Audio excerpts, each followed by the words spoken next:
Menteri Pertahanan Prabowo Subianto gencar berkeliling dunia mencari alat utama sistem persenjataan alias alutsista. Tidak sia-sia usaha Prabowo membuahkan kerjasama militer dengan negara-negara sahabat. Berapa besar anggarannya? Selengkapnya akan kita bahas dalam gerilya alutsista ala Prabowo. Kita langsung lihat slide yang pertama.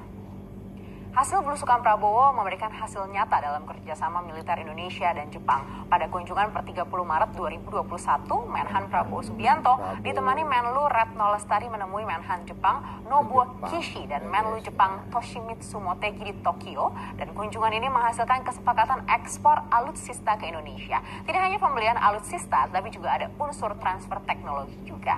Selain itu, Prabowo juga mengajak Jepang untuk bisa lebih berperan membantu modernisasi kapasitas pertahanan di Indonesia dengan membantu pelatihan bagi personel militer kedua negara. Kerjasama ini akan menjadi dasar kerjasama keamanan lebih lanjut antara Indonesia dan Jepang di tengah meningkatnya ketegasan China di perairan regional.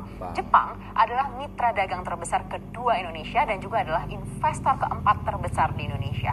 Ekspor Indonesia ke Jepang di 2020 ini senilai 13,6 miliar dolar Amerika Serikat. Dan pembelian alutsista dari Jepang tentunya akan mempererat kerjasama antar kedua negara. Dan tidak hanya soal alutsista, Indonesia dan Jepang juga sepakat berkoordinasi erat terkait krisis di Myanmar dan mengutuk kudeta junta militer yang anarkis terhadap warga sipil di Myanmar. Tidak hanya dengan Jepang, sebelumnya Prabowo juga bertandang ke Inggris dan Rusia. Kita akan cek seperti apa di slide berikutnya. Sebelumnya di tanggal 22 hingga 24 Maret, Prabowo juga berkunjung ke London, Inggris untuk bertemu dengan Menteri Pertahanan Inggris Ben Wallace dan juga utusan khusus perdagangan PM Inggris Richard Graham. Hubungan bilateral RI dan Inggris berjalan dengan baik. Di bidang pertahanan, Indonesia dan Inggris telah memiliki forum dialog pertahanan yang setiap tahun dilaksanakan sejak tahun 2019. Kerjasama pertahanan yang menonjol adalah di bidang pendidikan militer dan juga pengadaan serta pemeliharaan alutsista. Setelah dari Inggris, Prabowo lanjut ke Moskow, Rusia di tanggal 24 hingga 26 Maret 2021. Prabowo bertemu dengan Wakil Menteri Pertahanan Rusia, Kolonel Jenderal Andrei Kartapolov untuk menyatakan kerjasama antar kedua negara. Selain membahas rencana pengembangan teknis kerjasama militer antar kedua negara, salah satu topik pembicaraan di sana adalah terkait dengan pembelian pesawat tempur. Nampaknya Rusia berusaha meyakinkan Indonesia agar melanjutkan rencana pembelian Su-35 dengan mekanisme khusus yang tidak menggunakan sistem keuangan internasional. Ini karena rencana pembelian 11 pesawat tempur Sukhoi Su-35 buatan Rusia ini sebenarnya sudah tersebut sejak 2018 begitu ya, tapi hingga saat ini belum juga ada keputusan. Apa alasannya? Kita akan coba cek slide berikutnya.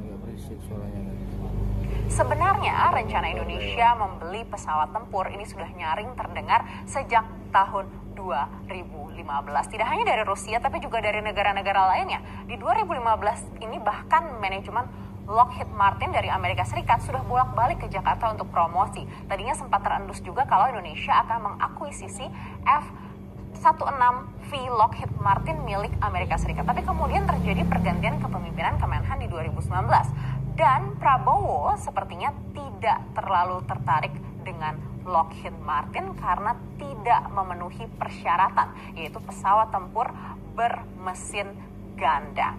Nah, lalu sebelumnya di 2018 juga sempat beredar kabar pembelian Sukhoi Su-35 dari Rusia dengan nilai transaksi katanya mencapai 16,75 triliun rupiah. Lalu kemudian terdengar oleh Amerika Serikat. Lalu ada ancaman waktu itu sanksi Countering America Adversaries Through Sanction atau CAATSA dari Amerika Serikat. Ini juga menjadi salah satu pertimbangan saat itu, padahal negosiasinya dengan Rusia waktu itu sudah berjalan 2 tahun. Amerika Serikat saat itu mencoba mencegah negara-negara mitranya untuk bekerja sama di bidang militer dengan Rusia. Tapi dengan kunjungan Prabowo kemarin menjadi bukti kalau kedaulatan Indonesia tidak bisa diintervensi negara manapun. Meski begitu, tetap saja selain Sukhoi sebenarnya masih ada nama-nama lain juga yang sempat terdengar sebagai pertimbangan. Salah satunya di tahun 2020 adalah pesawat tempur bekas dari Austria yaitu Eurofighter Typhoon. Tapi kemudian dikritisi banyak pihak karena banyaknya dana yang harus disiapkan untuk modernisasi Typhoon ini dan juga direspon tanpa lampu hijau oleh pemerintah Austria. Kemudian berlanjut lagi di 2021 ini terdengar nama lain yaitu Boeing F-15 dari Amerika Serikat dan juga Rafale Dassault Aviation asal Prancis yang kabarnya ini juga membutuhkan dana sampai 57,6 triliun rupiah. Lalu yang mana yang akan dipilih Prabowo? Belum juga ada keputusan karena tentunya dibutuhkan dana yang tidak sedikit untuk mendapatkan pesawat tempur. Untuk F-15 dan Rafale saja Prabowo sempat membuat surat pengajuan usulan rencana pinjaman luar negeri alias PLN tahun 2020 hingga 2024 kepada Menteri Perencanaan Pembangunan Nasional atau Kepala Bappenas senilai 299,5 triliun rupiah. Sayangnya kapasitas pemerintah untuk mendukung PLN alutsista hingga 2024 hanya berkisar 129,6 hingga 158,4 triliun rupiah saja. Dan pengadaan alutsista ini mayoritas memang mengandalkan PLN alias pinjaman luar negeri dengan dana pendamping rupiah murni yang ditanggung oleh APBN. Lalu kalau anggaran Kementerian Pertahanannya bagaimana? Kita akan coba cek slide berikutnya. Di sini kita akan melihat anggaran Kemenhan dan juga pos belanja. Kita akan mulai di Agustus 2020. Menteri Keuangan Sri Mulyani ini sempat menjelaskan anggaran Kementerian Pertahanan yang mencapai 136,9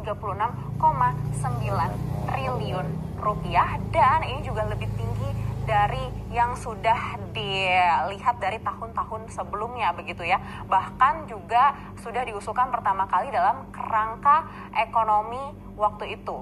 Di saat ada namanya kerangka ekonomi makro dan pokok-pokok kebijakan fiskal 2021. Tapi waktu itu anggaran Kemenhan hanya sebesar 129,3 triliun rupiah saja. Nah, peningkatan anggaran ini disebut Sri Mulyani untuk kebutuhan alutsista dan perawatannya. Memang sebelumnya sempat ada concern juga terhadap akses belanja alutsista yang sesuai dengan spesifikasi Kemenhan.